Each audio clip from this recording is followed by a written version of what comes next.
Hey, this is Blake Williams with Battle Tested coming to you from my backyard, which is what is an amazingly nice day for the end of February in the Chicago area. This is story time number 26, Lessons of a Pinecone. Growing up in Alabama at the age of 16, I believe it was, one of my best friends growing up, Howard O'Neill, got me a job working with him at Camp Mack. Camp Mack was located in what we call the Cheaha Mountains of Alabama.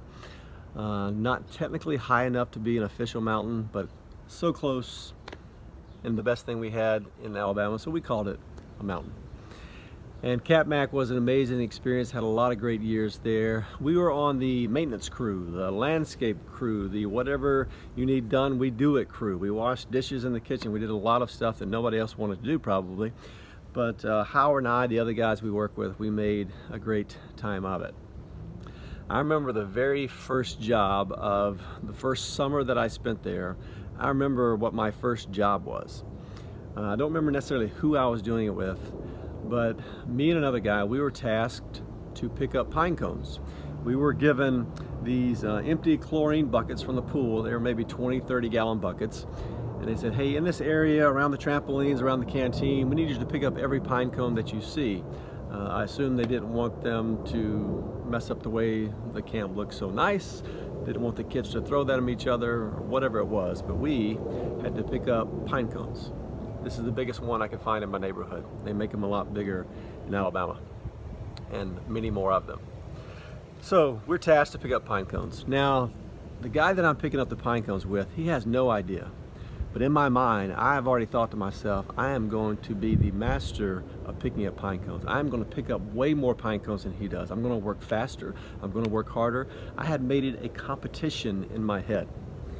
And by the time we were told go, I was filling up my bucket at a much faster rate than he was. He was seeing old friends and visiting. I remember kind of waving at people, saying hi to other people that he knew.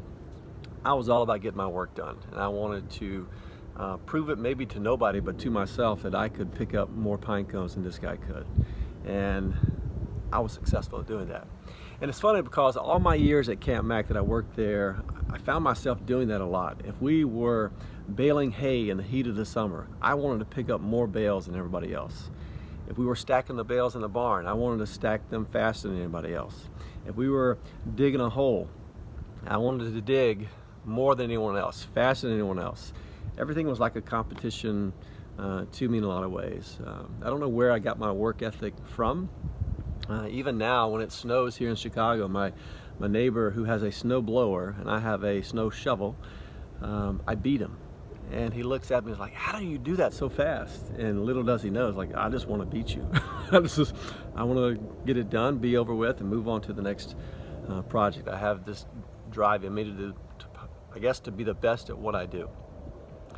And that's really the challenge I think I want to offer you today is in whatever roles that you have in life, are you doing them the best that you can?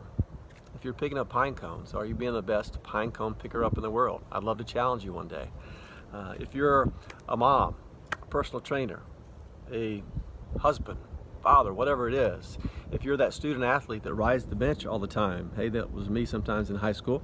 If that's you, are you being the best bench player you can be, right? Are you executing your role as best as you can to make sure that you help your team in any way that you can, as best as you can? My dog Ruby decided she wanted to get in the video. So anyway, are you being your best? Are you giving your best effort to every role that you have, and whatever that may be? That's your challenge, my challenge for this week. I hope you have a great one.